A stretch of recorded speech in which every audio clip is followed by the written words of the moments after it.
Hi అందరికీ, welcome to study guide for you. మన ఛానల్లో ఎంసెట్ అండ్ నీట్ సంబంధించిన ప్రతి ఒక్క అఫీషియల్ ఇన్ఫర్మేషన్ అప్డేట్ మన ఛానల్లో ఆన్ టైం ఇవ్వడం జరుగుతుంది. అందుకే మన ఛానల్ సబ్స్క్రైబ్ చేసుకోండి, షేర్ చేయండి, లైక్ కామెంట్ చేయండి. నా పర్సనల్ ఎక్స్పీరియన్స్ లాస్ట్ అయిన ఎంసెట్ నీట్ పర్సనల్ ఎక్స్పీరియన్స్ చేయడం జరుగుతుంది. మనం ఈ వీడియోలో అడ్మిషన్ ప్రాసెస్ బీడీఎస్కి ఎంబీబీఎస్కి ఎలా ఉంటుందో చూద్దాము. ఫస్ట్ మనకు బీడీఎస్కి అయినా ఎంబీబీఎస్కి అయినా అడ్మిషన్ ప్రాసెస్ సిమిలర్గా ఉంటుంది. ఒకటి మనకి ఆల్ ఇండియా కోటా ఉంటుంది, ఒకటి కాంపిటెంట్ అథారిటీ కోటా ఉంటుంది. ఆల్ ఇండియా కోటా అనేది సెంట్రల్ వైజ్ మొత్తం ఆల్ ఇండియా కౌన్సిలింగ్ అంటారు దాన్ని. దాంట్లో ఓన్లీ గవర్నమెంట్ కాలేజ్ మాత్రమే పార్టిసిపేట్ చేస్తాయి ఆల్ ఓవర్ ది ఇండియా. అదే కాంపిటెంట్ కోటా అంటే ఏ స్టేట్కి ఆ స్టేట్ వైజ్ ఉంటుంది. దాంట్లో గవర్నమెంట్ మరియు ప్రైవేట్ కాలేజ్ రెండు పార్టిసిపేట్ చేస్తాయి. ప్రైవేట్ కాలేజెస్ అనేవి ఆల్ ఇండియా కౌన్సిలింగ్లో పార్టిసిపేట్ చేయవు. ఇంకా దీంట్లో గవర్నమెంట్ ప్రైవేట్ కాలేజెస్లో A category, B category, C category seats ఉంటాయి.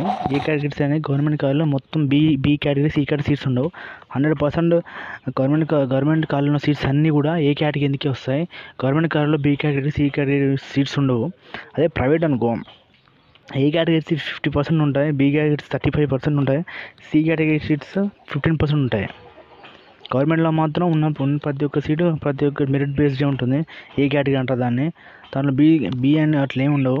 కామన్ కూడా తెలంగాణకు వచ్చేసి మనకి కాళోజీ నారాయణ యూనివర్సిటీ కండక్ట్ చేస్తారు.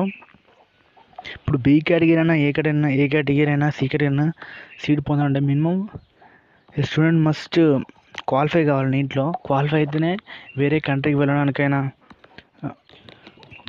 వెళ్ళడానికైనా క్వాలిఫై అయితేనే, లేకపోతే బి కేటగిరీ అయినా సి కేటగిరీ అయినా తీసుకోవాలంటే minimum student must qualify marks ఉండాల్సిందే ఖచ్చితంగా. లేకపోతే నీట్ ద్వారా క్వాలిఫై కాకపోతే బీడీఎస్కి, నీట్కి, అది వేరే కంట్రీ వెళ్ళడానికి కూడా అలౌడ్ ఉండదు.